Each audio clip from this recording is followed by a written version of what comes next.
केंद्राचं बजेट हे अतिशय निराशाजनक आणि हास्यास्पद बजेट आहे असंच मला म्हणावं लागेल. कारण त्या ठिकाणी सर्वसामान्यांसाठी, शेतकऱ्यांसाठी, मिडल क्लाससाठी काहीही दिसत नाही. GSTचा फटका एवढ्या मोठ्या प्रमाणात लागतोय, त्याचं निराकरण कसं करता येईल ह्याच्याहीसाठी काही दिसत नाही. विकास कामं तर दिसतच नाही आहेत, अजिबात दिसत नाही आहेत. महागाई कमी कशी करावी ह्याच्यावर काहीच लक्ष नाही. शेतकऱ्यांना म्हणजे दुर्लक्ष केलेलं आहे शेतकऱ्यांच्या विषयावर. मग हे बजेट जिथं निवडणुका आहे त्याच्यासाठी चांगलं आहे, जिथं निवडणुका नाही त्याच्यासाठी नाही. म्हणजे हे विकसित भारताचं बजेट नाही आहे, हे विकसित भाजपाचं बजेट आहे असंच म्हणावं लागेल.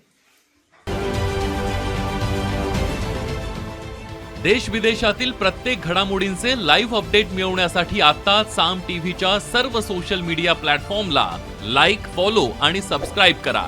तसंच सर्व नोटिफिकेशनसाठी बेल आयकॉन प्रेस करायला विसरू नका.